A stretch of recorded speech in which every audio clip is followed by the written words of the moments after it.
Hello दोस्तों, स्वागत है आपके अपने YouTube channel artist Anjali Rathore में। मैं हूं अंजलि राठौर और मैं लेकर आई हूं इंडियन हिस्ट्री ऑफ आर्ट, भारतीय चित्रकला का इतिहास। दोस्तों, इसके पहले हमने 12 टॉपिक्स कवर कर लिए हैं। अगर आपने पहले वीडियोस नहीं देखे हैं तो आप प्लेलिस्ट में जाकर इसका अध्ययन कर सकते हैं। आज का हमारा टॉपिक है जैन धर्म। दोस्तों, आज हम जैन धर्म के बारे में विस्तार से अध्ययन करेंगे। अगर आपको कोई भी डाउट हो तो आप हमें कमेंट बॉक्स में कमेंट करके बता सकते हैं। चलिए चलते हैं आज के टॉपिक की तरफ। भारतीय संस्कृति मूलतः 2 संस्कृतियों का समन्वित रूप है। वो कौन कौन से हैं, इसके बारे में भी हम जान लेते हैं। पहला है वैदिक संस्कृति और दूसरा है श्रमण संस्कृति। दोस्तों, जैन धर्म विश्व के सबसे प्राचीन धर्मों में से एक है। यह भारत की श्रमण परंपरा से निकला है तथा इसका परावर्तक है। दोस्तों, अब आपको यहाँ पर डाउट होगा कि परावर्तक मतलब होता क्या है, तो इसके बारे में भी हम आपको बता देते हैं। परावर्तक मतलब होता है वह जिसने कोई भी काम प्रचलित किया हो या फिर आरंभ किया हो, या फिर हम ऐसे इस तरीके से भी जान सकते हैं कि ऐसा कोई काम जिसने इसकी शुरुआत की हो, उसे हम क्या कहते हैं? परावर्तक कहते हैं। दोस्तों, जैन धर्म में 24 तीर्थंकर हुए हैं। अब तीर्थंकर किसे कहते हैं? जैन धर्म में तीर्थंकर उन 24 व्यक्तियों के लिए प्रयोग किया जाता है जो स्वयं के तप के माध्यम से आत्मज्ञान प्राप्त करते हैं, अर्थात केवल ज्ञान प्राप्त करते हैं, जो संसार सागर से पार लगाने वाले तीर्थ की रचना करते हैं, वह तीर्थंकर कहलाते हैं। तो दोस्तों, अब हम आपको बता देते हैं कि 24 तीर्थंकर कौन कौन से हैं। तो दोस्तों, पहले तीर्थंकर है ऋषभदेव, दूसरे तीर्थंकर है अजित नाथ, तीसरे तीर्थंकर है संभवनाथ, चौथे तीर्थंकर है अभिनंदन जी, 5वें तीर्थंकर है सुमतिनाथ जी, 6वें तीर्थंकर है पद्म प्रभु जी, 7वें तीर्थंकर है सुपार्श्वनाथ जी, 8वें तीर्थंकर हैं चंदा प्रभु जी, 9वें तीर्थंकर हैं सुविधिनाथ जी, 10वें तीर्थंकर हैं शीतलनाथ जी, 11वें तीर्थंकर हैं श्रेयास नाथ जी, 12वें तीर्थंकर हैं वासुपूज्य जी, 13वें तीर्थंकर है विमलनाथ जी, 14वें तीर्थंकर जी हैं अनंतनाथ जी, 15वें तीर्थंकर जी हैं धर्मनाथ जी, 16वें तीर्थंकर जी हैं शांतिनाथ जी, 17वें तीर्थंकर जी हैं पुथुनाथ,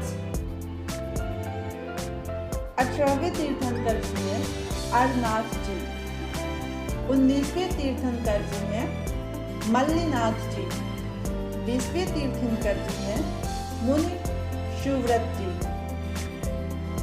21वें तीर्थंकर जी हैं नमनाथ जी, 22वें तीर्थंकर जी हैं अरिष्ट नेमी जी, 23वें तीर्थंकर जी हैं पार्श्वनाथ जी,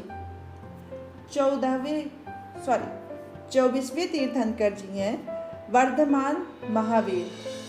और ये दोस्तों सबसे अंतिम तीर्थंकर है और सबसे ज़्यादा प्रमुख तीर्थंकर हैं। दोस्तों, जैन धर्म के संस्थापक कौन थे? ऋषभदेव जी हैं। तो इनके बारे में दोस्तों आप ध्यान से इसको नोट डाउन कर लीजिएगा। दोस्तों, जैन धर्म के संस्थापक ऋषभदेव प्रथम तीर्थंकर थे। जैन धर्म में अब तक 24 तीर्थंकर हुए हैं, जिनमें 24वें तीर्थंकर महावीर स्वामी थे। जैन धर्म के संस्थापक कौन थे? तो जैन धर्म के संस्थापक ऋषभदेव थे, जिसमें 24वें तीर्थंकर महावीर स्वामी थे। दोस्तों, हमने आपको 24 तीर्थंकर के नाम बता दिए हैं। अब हम बात करते हैं कि महावीर स्वामी जो कि अंतिम तीर्थंकर थे, 24वें तीर्थंकर थे, उनका जन्म कहाँ हुआ था, उनके बचपन का क्या नाम था, कहाँ जन्म हुआ था, इसके बारे में अब हम विस्तार से बात करेंगे। तो दोस्तों, महावीर स्वामी का जन्म 540 ईस्वी में हुआ था। इनका प्रतीक क्या था? सिंह। दोस्तों, महावीर स्वामी का प्रतीक चिन्ह था सिंह। इनका जन्म हुआ था 540 ईसा पूर्व में और इनकी मृत्यु हुई थी 468 ईसा पूर्व में। दोस्तों, 540 ईसा पूर्व में कुंडग्राम जनपद वैशाली स्थान बसाड़ बिहार में हुआ था। तो दोस्तों, कहाँ पर हुआ था इनका जन्म? इनका जन्म चैत्र शुक्ल त्रयोदशी के दिन रात्रि के अंतिम प्रहर में वैशाली गणतंत्र के कुंडग्राम में इक्ष्वाक वंश के क्षत्रिय राजा सिद्धार्थ और रानी त्रिशाला के यहाँ चैत्र शुक्ल 13 को हुआ था। दोस्तों, ग्रंथों के अनुसार उनके जन्म के बाद राज्य में उन्नति होने से उनका नाम वर्धमान रखा गया था। तो दोस्तों, महावीर स्वामी का बचपन का नाम क्या था? वर्धमान। माता का नाम था त्रिशाला। दोस्तों, महावीर स्वामी की माता का नाम था त्रिशाला। दोस्तों, त्रिशाला लिच्छवी राजा चेतक की बहन थी। वर्धमान के पिता का नाम था सिद्धार्थ, पत्नी का नाम था यशोधरा। महावीर स्वामी की पुत्री का नाम था अनुजा प्रियदर्शनी और इनके दामाद का नाम था जमाली। आगे चलते हैं। दोस्तों, महावीर स्वामी के बड़े भाई का नाम था नंदीवर्धन और इनका कुल था जात्रिक कुल। प्रथम जैन भिक्षुणी कौन थी? चंपा। चंपा कौन थी? तो नरेश दधिवाहन की पुत्री थी। और दोस्तों, इनका प्रतीक चिन्ह तो मैंने बता ही दिया है आपको। महावीर स्वामी का प्रतीक चिन्ह क्या था? सिंह। दोस्तों, इसके बाद हम थोड़ी सी जानकारी और बता देते हैं। इनका विवाह, महावीर स्वामी के विवाह के बारे में हम थोड़ी बात बता देते हैं आपको। दिगंबर परंपरा के अनुसार महावीर बाल ब्रह्मचारी थे। भगवान महावीर शादी नहीं करना चाहते थे क्योंकि ब्रह्मचर्य उनका प्रिय विषय था। भोगों में उनकी रुचि नहीं थी, परंतु उनके माता पिता उनकी शादी करवाना चाहते थे। दिगंबर परंपरा के अनुसार उन्होंने इसके लिए मना कर दिया था। श्वेतांबर परंपरा के अनुसार इनका विवाह यशोदा नामक सुकन्या के साथ संपन्न हुआ और कालांतर में प्रियदर्शनी नामक एक कन्या उत्पन्न हुई, जिसका युवा होने पर राजकुमार जमाली के साथ विवाह हुआ। 30 वर्ष की अवस्था में इन्होंने सन्यासी जीवन स्वीकार कर लिया था। दोस्तों, 30 वर्ष की अवस्था में महावीर स्वामी ने सन्यास जीवन को स्वीकारा था। 12 वर्ष की तपस्या के उपरांत ऋजुपालिका नदी के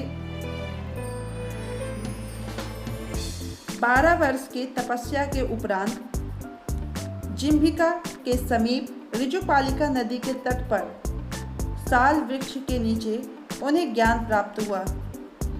इसी समय से महावीर जिन अर्थात विजेता, अरहत अर्थात पूज्य, निग्रंथ, बंधनहीन कहलाए गए थे।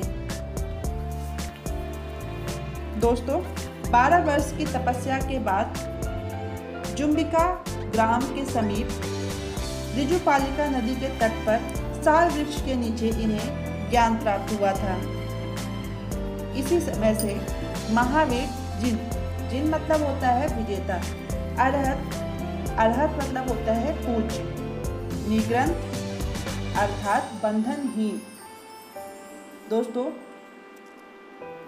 केवल सर्वोच्च ज्ञान के कारण ही केवलीन की उपाधि मिली थी महावीर स्वामी को। अपनी समस्त इंद्रियों को जीतने के कारण वे जिन कहलाए थे। तो दोस्तों, महावीर स्वामी जिन क्यों कहलाए थे? अपनी समस्त इंद्रियों को जीतने के कारण वे जिन कहलाए थे। पराक्रम दिखाने के कारण उनका नाम महावीर पड़ा था। आगे चलते हैं। महावीर स्वामी ने अपना प्रथम उपदेश प्राकृत अर्ध मगधी भाषा में दिया था। दोस्तों, महावीर स्वामी ने अपना प्रथम उपदेश प्राकृतिक अर्ध मगधी भाषा में दिया था। जैन ग्रंथों के अनुसार केवल ज्ञान प्राप्ति के बाद भगवान महावीर ने उपदेश दिया। आगे चलते हैं। महावीर स्वामी की मृत्यु 72 वर्ष की अवस्था में 468 में बिहार राज्य के पावापुरी राजक में हुआ था। दोस्तों, महावीर स्वामी की मृत्यु 72 वर्ष की आयु में 468 ईसा पूर्व में बिहार राज्य के पावापुरी में हुआ था। आर्य सुधर्मा अकेला ऐसा गंधर्व था जो महावीर की मृत्यु के बाद भी जीवित रहा और जो जैन धर्म का प्रथम उपदेश हुआ। लगभग 300 ईसा पूर्व में मगध में 12 वर्षों का भीषण अकाल पड़ा था, जिसके कारण भद्रबाहु अपने शिष्या सहित कर्नाटक चले गए, किंतु कुछ अनुयायी स्थूल भद्र के साथ मगध में ही रुक गए। भद्रबाहु के वापस लौटने पर मगध के साधुओं से उनका गहरा मतभेद हो गया, जिससे जैन मत दो संप्रदायों में श्वेतांबर एवं दिगंबर में बट गया। दोस्तों, दो संप्रदाय कौन से थे? दिगंबर और दूसरा श्वेतांबर। दोस्तों, दिगंबर संप्रदाय कौन से थे? भद्रबाहु के शिष्य नग्न रहने वाले क्या कहलाए? दिगंबर। श्वेतांबर संप्रदाय स्थूल भद्र के शिष्य श्वेत वस्त्र धारण करने वाले श्वेतांबर कहलाए। दोस्तों, इनके बारे में हम कुछ चीज़ें और बता देते हैं। श्वेतांबर दो भाग में विभक्त हैं। श्वेतांबर दो भाग में विभक्त हैं। पहला है डेरावासी और दूसरा स्थानकवासी। पहला कौन सा है? डेरावासी। दूसरा है स्थानकवासी। डेरावासी क्या कहलाता है, इसके बारे में हम बात करते हैं। ये तीर्थंकरों की प्रतिमाओं की पूजा करते थे। डेरावासी जो होते थे वो तीर्थंकरों की प्रतिमाओं की पूजा करते थे, और स्थानकवासी ये मूर्ति पूजा नहीं करते थे बल्कि साधु संतों की पूजा करते थे। दोस्तों, स्थानकवासी के भी दो भाग होते थे। पहला होता था 22 पंथी और दूसरा होता था 13 पंथी। इसके बाद दोस्तों, दिगंबर समुदाय 3 भागों में विभक्त था। दिगंबर अर्थात दिशा ही जिसका अंबर है, अर्थात वस्त्र है। दिगंबर मतलब क्या था? दिगंबर मतलब होता था दिशा ही जिसका अंबर है, अर्थात वस्त्र है।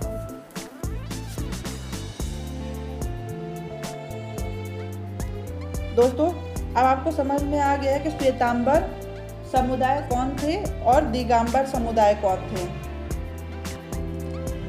दोस्तों, जैन धर्म के त्रिरत्न कौन से थे, उसके बारे में हम बात करते हैं।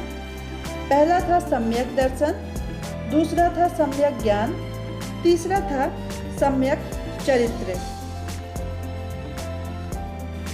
दोस्तों, त्रिरत्न के अनुशीलन में 5 महाव्रतों का पालन अनिवार्य है। पहला महाव्रत था सत्य, दूसरा महाव्रत है अहिंसा अर्थात हिंसा ना करने वाला, तीसरा महाव्रत है अस्तेय, चौथा महाव्रत है अपारिग्रह, पांचवा महाव्रत है ब्रह्मचर्य। तो दोस्तों ये 5 महाव्रत हुआ करते थे। आगे चलते हैं। महावीर पुनर्जीवन एवं कर्मवाद में विश्वास करते थे।